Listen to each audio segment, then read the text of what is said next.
আসলে মানে বিএনপি গত 15 বছরে তাদের যে অলীক কল্পনার জগতে বসবাস সেটি কিন্তু বারবার তারা প্রমাণ করে।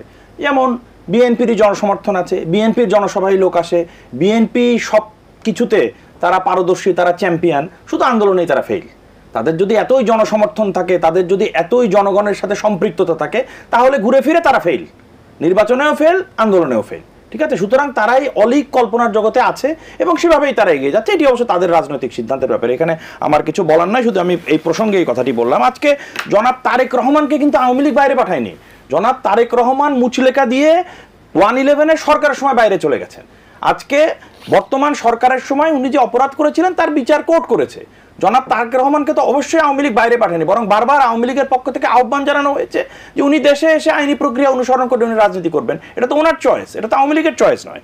আর আজকে এখানে আমরা যে কথাটি বারবার বলতে চাই যে নির্বাচনের মাধ্যমেই সরকার পরিবর্তন বা গণতান্ত্রিক ধারা অব্যাহত থাকবে। আজকে তত্ত্বাবধায়ক সরকারের মাধ্যমে সুশীল বাবুদের হাতে ক্ষমতায় দিয়ে আরেকটি 111 ডেকে এনে গণতন্ত্র এবং রাজনীতির ভবিষ্যৎ নষ্ট করাকে আমরা সমর্থন করি না, বরং আমরা মনে করি যে রাজনৈতিক স্বাভাবিক প্রক্রিয়ায় বিএনপি অংশগ্রহণ করবে। রাজনীতিতে ক্রিয়া প্রতিক্রিয়া, হিংসা প্রতিহিংসা কিন্তু থাকে, এটা কিন্তু আগেও ছিল, এখন যে নেই এটি বলছি না, আবার আগে যে ছিল না সেটিও কিন্তু বলছি না। কিন্তু আমরা মনে করি যে বিএনপি এই ষড়যন্ত্রের রাজনীতি, এই বিদেশ নির্ভর রাজনীতি, এই বিদেশে নালিশ করে রাজনীতি করে তাদের যে কি ফলাফল হয় সেটি কিন্তু এই গত কয়েকদিন আগে যে ডোনাল্ড লু আসলেন তখনই কিন্তু প্রমাণ হয়ে গেছে।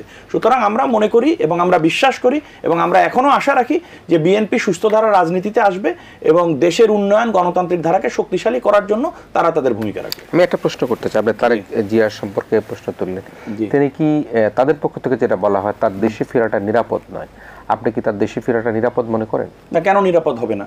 উনি দেশে আসলে উনি যেহেতু দণ্ডিত হয়েছেন, উনি আইনি প্রক্রিয়ার মধ্যে দিয়ে তো যাবেন, উনি এসে নিশ্চয়ই সারেন্ডার করবেন, আইনি প্রক্রিয়াতে যাবেন। কিন্তু আজকে তো একটা দেশের আইনি প্রক্রিয়াকে তো আপনাকে তো সেটিকে সমর্থন করতে হবে, সেটির উপর তো আস্থা রাখতে হবে।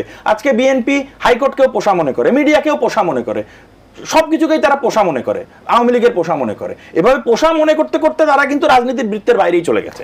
কিন্তু তারা যেটা অভিযোগটা করে যে তারেক জিয়ার একটা রায় দিয়েছিল একজন বিচারক, সেই বিচারককে দেশ থেকে চলে যেতে হয়েছিল, সেই বিষয়টা আসলে না, ওনারা যদি মনে করেন যে সেই রায়টি সঠিক হয়নি বা সেই রায়টি প্রভাবিত করা হয়েছে বা পক্ষে বিপক্ষে ওনারা থাকতে পারেন, বিচারকই দেশের বাইরে গেছে, আমি তো সেটাই বলছি যে ওনারা মনে করছেন যে বিচারক রায় দিয়ে দেশের বাইরে চলে গেছে, সেখানে সরকার প্রভাবিত করেছে।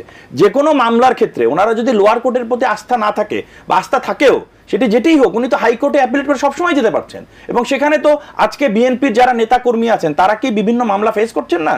আজকে আওয়ামী লীগের হাজার হাজার নেতা কর্মী 75-এর 15ই আগস্টের পর থেকে জেনারেল জিয়ার শাসন, জেনারেল এরশাদের শাসন, 21 বছর লক্ষ নেতা কর্মী কি মামলা হামলা ফেস করেন? এই করেছেন তো। তাহলে বিএনপির যে ওনারা বলেন যে এত হাজার লক্ষ কোটি মামলা আছে ওনারা ফেস করছেন, তাহলে ওনাদের দলের যে শীর্ষ নেতৃত্ব উনি কেন ফেস করতে পারবেন না? আজকে জননেত্রী শেখ হাসিনার বিরুদ্ধে মামলা হয়নি? 75-এ উনি আসার পরে জেনারেল জিয়া মামলা দেননি? আজকে 111-এর সময় তার বিরুদ্ধে মামলা হয়নি, উনি তো ফেস করেছেন, ওনাকে তো আসতেই দেওয়া হচ্ছিল না। হ্যাঁ, জননেত্রী শেখ হাসিনা তো জোর করে দেশে এসেছেন, ওনাকে ধরে নিয়ে যাওয়া হয়েছে, কারাগারে রাখা হয়েছে, তারপরে আইনি প্রক্রিয়ার মাধ্যমে সেটি ফেস করেছে।